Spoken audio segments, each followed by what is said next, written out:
Olá, sejam todos bem-vindos ao meu canal, eu sou Jovete Baca e hoje trago-vos a resenha do livro A Origem das Espécies, escrito por Charles Darwin em 1859. Este livro traz um marco no pensamento da ciência, da humanidade, e a nossa forma de ver as plantas, os animais mudou completamente depois de Charles Darwin ter escrito este livro, que vai muitas das vezes desacordo com a religião da época ou mesmo a religião atualmente. Pois muitas pessoas não leem esse livro por causa de muitos preconceitos, mas é necessário que a gente lê e possa entender como funciona a biologia. Mas primeiro eu quero convidar-vos a fazerem parte deste canal, por favor, de inscreverem-se. E eu agradeço a todos os inscritos deste canal e de compartilhar esse vídeo para mais pessoas. E não esquecerem de dar um like e comentar alguma coisa sobre a questão da evolução. Se você é um criacionista ou és um evolucionista na questão das espécies. Este livro de Charles Darwin trouxe uma mudança muito positiva na nossa forma de pensarmos o mundo, principalmente de vermos os animais e as plantas. E o homem, que deixou de ser aqui neste livro o centro da mesma criação, porque todos os animais e plantas evoluíram, não são estáticos, não existe nada no mundo estático, todas as coisas evoluíram. E a luta pela sobrevivência é tão grande que alguns elementos que a gente herda foram transmitidos através de alguns outros seres que existiram milhares e milhares de anos antes de nós. Mas e isso, ele vai contra a ciência da época. Muitas das vezes a religião influenciava muito sobre a forma de pensar e fazer ciência. Se voltarmos ao século XVI, quando Nicolau Copérnico publica a sua obra da Revolução das Orbitas Celestes, quando tira a Terra do centro do universo e põe o Sol, início da teoria heliocêntrica, e Galileu confirma essas mesmas ideias e vai contra as teorias ensinadas pela Igreja, isso traz um choque na comunidade científica e na religião, porque não vai de acordo com os ensinamentos da Bíblia. E quando Charles Darwin publica esta obra, A Origem das Espécies, vai novamente em contramão da religião e da ciência da época. Porque durante muito tempo o homem foi sempre considerado como o centro da criação de Deus. E com as ideias que Charles Darwin traz nesta obra sobre a evolução das espécies, a sobrevivência do mais forte, vai trazer um antepassado comum entre vários mamíferos. E muitos deles têm uma evolução inferior à do homem, mas contudo compactua algumas hereditariedades com esses animais inferiores, como os macacos, os gorilas. Nós podemos ver que isso traz uma certa desconfiança quando Charles Darwin publica esse livro em 1859. As ideias contidas nesta obra não foram apenas pensadas por Charles Darwin e publicadas em 1859, porque durante o longo período que ele teve ausente da comunidade científica sem ter publicado esta mesma obra, alguns cientistas e biólogos naturalistas foram pesquisando sobre a mesma evolução das espécies. Surge Wollasey, também um biólogo naturalista que viajou também ao longo do mundo para poder fazer a recolha de algumas espécies e chegou à mesma conclusão, escreveu a Charles Darwin em 1858. E Charles Darwin, vendo que isso trouxe uma breve semelhança do seu próprio pensamento, então escreve para o Wollasey para poderem publicar um breve artigo e apresentar junto à comunidade científica, e aceitou, e publicaram isso em 1858, sobre um artigo sobre a evolução das espécies. Mas com todo esse esforço que ele já fez durante esses 20 anos, então recolheu e escreveu o seu próprio livro, esta Origem das Espécies. Mas, contudo, este mesmo pensamento da evolução das espécies não é apenas contida na obra de Charles Darwin. Nós podemos ver que uma das pessoas, um dos cientistas mais famosos na questão da evolução das espécies é o Lamarck. Lamarck já via e previa isso da questão da evolução das espécies, mas a sua concepção era mais uma evolução de uma forma de escada, que os animais evoluíam de uma forma de escada. Mas Charles Darwin traz um pensamento um bocadinho inverso. Ele fala que a origem da espécie é semelhante a uma árvore, onde tem vários ramos, várias ramificações, muito diferente do pensamento de Lamarck.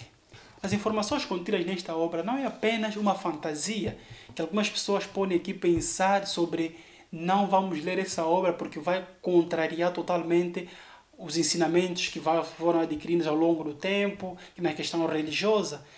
Isso pode ser um pequeno erro quando a gente procura sempre separar, muitas das vezes, a questão da evolução e o criacionismo. Porque aqui, Charles Darwin, depois de ler o livro, ele não fala como surgiram os animais, como foram criados os animais. Ele começa a pensar a partir daqueles animais existentes e com os animais que ele foi encontrado ao longo dos tempos. Que isto é, os animais existentes dentro da natureza sofreram algumas mutações e algumas adaptações dentro da própria natureza. E não existe apenas um animal estático que parou o seu desenvolvimento, porque ele começa a ver que alguns animais no continente americano se alimentam-se de algas e outros no continente europeu alimentam-se de peixes ou de outros alimentos, de insectos. Mas, contudo, nós devemos pensar aqui a forma que ele vai apresentar e vai contra, muitas das vezes, a teoria de Platão, a teoria de Aristóteles. Muitas das vezes ele escrevia as coisas pensando na questão da teleologia, que os animais, as suas partes, existem por causa de um fim. Mas esse fim não explica perfeitamente como funcionaria. Porque não podemos pensar, por exemplo, aqui o pescoço grande de uma girafa que foi criada desse jeito porque tem o fim de comer as folhas de uma árvore. Mas ele pensa o seguinte, e o okapi? Uma outra espécie também da girafa que tem pescoço curto, como fica?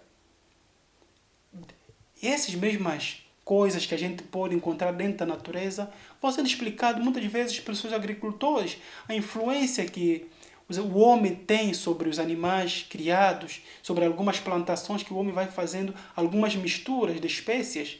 A ideia principal que devemos ter nesta obra é que as criaturas, os animais, as plantas não são estáticas, mas evoluem. E evoluem de tal forma de uma adaptação da natureza, isto é, a sobrevivência do mais forte. Muitas pessoas contrapuseram as suas ideias, apresentando algumas ideias que vão contra o próprio pensamento de evolução, mas baseando-se apenas na criação. Eles não pensam como a Terra pode ter bilhões de anos para estar como está atualmente, e nisso vão sofrendo algumas alterações. Não podemos aqui pensar que não teve religiosos a apoiarem essa ideia, teve bastante religiosos. E uma coisa curiosa é que Charles Darwin estudou teologia, então ele sabia perfeitamente que ao escrever esta obra que vai contra a religião, vai contra a criação de Deus e tal, logo poderia ser expulso da sua fé. E ele perdeu totalmente a esperança de ser um dia pastor, tá? É por isso que viveu como um ateu clássico. Mas é de nós admirarmos que várias coisas que ele pôde apresentar nesta obra trazem várias semelhanças. Atualmente, quantos animais são modificados? Quantas plantas são modificadas? Por exemplo, o milho, a soja, são muito modificados pelo homem. E a natureza em si, será que não teve essa mesma habilidade de modificar as plantas, os animais? Essa mesma teoria é que Charles Darwin procurou apresentar de uma forma arcaica e que depois a ciência pôde comprovar que ele estava certa na questão da hereditariedade, na questão do DNA. E nós podemos aqui espernear e falar mal desta obra magnífica que eu pessoalmente convido a todo mundo a ler. E que algumas coisas que ele vai apresentar, você começa a ver, você por sair na rua e vai no jardim, começa a ver a evolução de uma planta para outra, dos pombos, dos cães. Começa a ver como certos animais são misturados para darem origem a uma outra espécie maior, superior. E que se alguns elementos que a gente carrega podem ser transmitidos no futuro, mas os animais extintos, infelizmente, não poderão regressar. Mas uma curiosidade que ele viu é a questão do ornitorrinco, um animal que fez totalmente confusão quando Charles Darwin viu. É importante nós termos a ideia sobre a questão da evolução, da questão da hereditariedade, que existe atualmente. E que isso não é apenas uma fantasia. E que a Terra não tem apenas 6.000 anos, tem mais de 6 bilhões de anos. Tem muitos bilhões. A evolução não é feita de um dia para o outro, como Charles Darwin vai começar a procurar transmitir na sua obra. Esta obra magnífica, que eu convido à leitura de todos, para conseguirmos entender muita da ciência e muita da biologia humana, que apesar de nós sermos seres humanos e termos a nossa consciência, termos essa mentalidade transformadora, mas tem alguns elementos que podemos ver dentro da natureza que tem o nosso DNA, que tem a nossa hereditariedade. E é importante que a gente compreenda. Antes de podermos refutar várias coisas que Charles Darwin apresenta, eu convido-vos à leitura. Porque não podemos contrariar apenas uma obra se nós termos lido. Se vamos contrariar através da Bíblia, é importante que a gente também leia a Bíblia e leia essa obra, A Origem das Espécies.